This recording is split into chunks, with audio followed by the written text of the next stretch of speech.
We always expect that others should think good of us. We want everybody should appreciate us. Everybody should think we are very nice. When this expectation is impossible, no matter what you do, there will always be people who will think bad of you. You may have heard the story of Shiv and Parvati. It is said that once Lord Shiv, he asked Parvati, let's go for a walk to Mrityulok. Parvati said, all right, my lord, however you wish. So they landed in a village. Now the people in the village did not recognize who they are. And Nandi the bull was also with them. So Shiv, Parvati and Nandi were walking along. These people gathered and they said that these two are very unintelligent. The bull is going vacant and they are walking on the ground. What sense does it make? Shankarji said, Parvati, have you heard what they are saying? Parvati said, yes, Maharaj. So let's do one thing. Let us both sit on Nandi. Shankarji and Parvati both sat down on Nandi and they were moving ahead. Now as they went a little further in the village, there was another group of people sitting. They said, Ram, Ram, Ram, Ram. Such cruelty to the animal. Both of them are sitting on Nandi. They have no kind of pity towards that animal. Shankarji said, Parvati, have you heard the discussion? Parvati said, Ji Maharaj, let's do one thing. You get down and walk. I will remain sitting on Nandi. Parvati said, as you say. So Lord Shiv was riding Nandi and Parvati ji was walking along. Again they passed a group. Those people saw and they said, what is this? The husband is riding the bull and the delicate wife is walking on the bare ground. No wonder women have raised the flag of rebellion that we must get equal rights. Shankarji said, Parvati, you have heard the discussion? Yes. So Parvati said, Maharaj, that is the way you sit in Kailash. You are not aware, but in this earth planet nowadays, it is ladies first. Shankarji said, all right, Parvati, in that case, let's do one thing. You sit on Nandi and I will walk on the ground. So now Parvati was riding the bull and Shankarji was walking. They crossed another group of people in the village. Those people saw and said, what gross Kali Yuga has come. The wife is sitting on the bull and the husband is walking on the ground. Shankarji said, Parvati, now there is only one option left.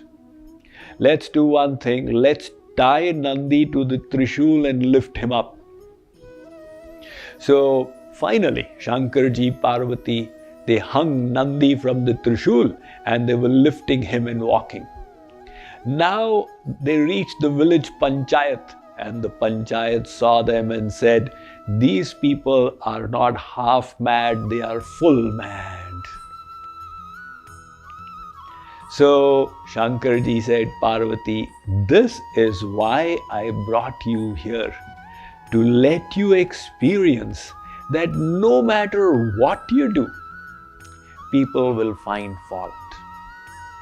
There are two parties in this world, the good and the bad. Dvau bhuta sargau lokesmin daiva asura evacha.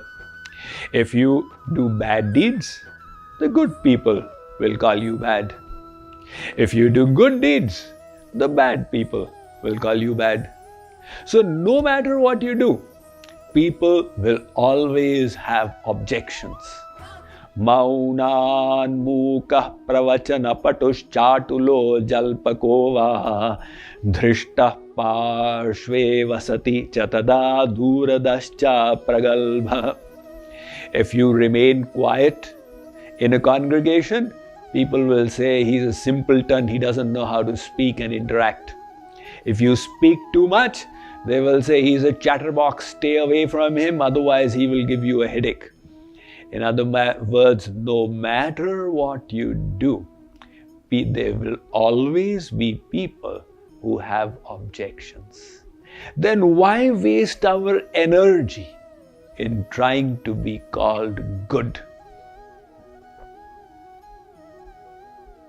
In the age of Treta, they turned out to be this dhobi, this washerman, who found fault with Mother Sita after her Agni Pariksha, test by fire, when he said, I am not Ram, who has kept Sita, who was lying in Lanka, in his house.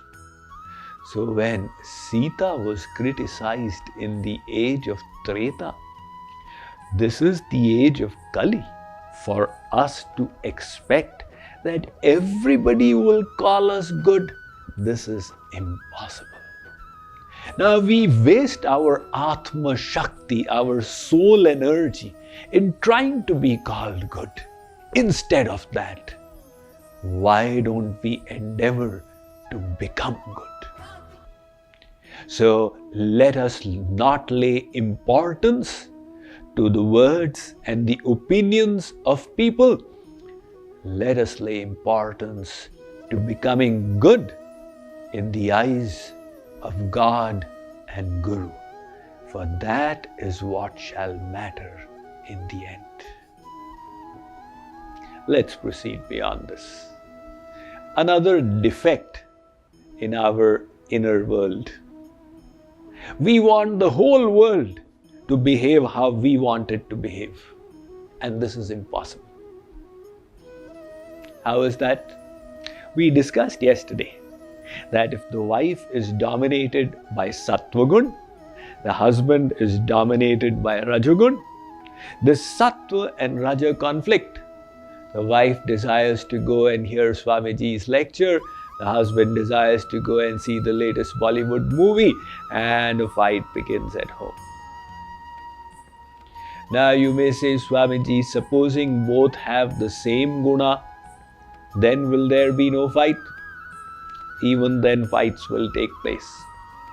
The wife also had Sattva-gun, the husband was also under Sattva-gun, but the quantities were different. In the wife, the Sattva-gun was 12 annas, 75%. In the husband, the Sattva-gun was 4 annas, minuscule amount. She did convince him to come for the lecture, but having sat in the satsang for 1 hour, the husband started losing his patience. He said, this man is going on and on speaking, how long will we listen to him? Let's go home and see the TV serial. Husband's wife said, TV serials we have seen every day of our life. This satsang we will not get very often. Let the aarti get over, after that we will go. Now both were under Sattva-gun, but the quantities were different. The fight began again. This is the nature of all relationships in the world. The 3 gunas are changing in the husband and the wife, in the son, daughter, father, mother, business partner. So between everyone, there's a conflict of temperaments. When we understand this, our expectations from others cease. When we don't understand this, we are always fighting. Why does he not think like this? Why does she not think like this? And if we understand that it is natural for them not to think in the manner that we are thinking, because their gunas are different, then this anxiety that we have, this inner conflict will stop.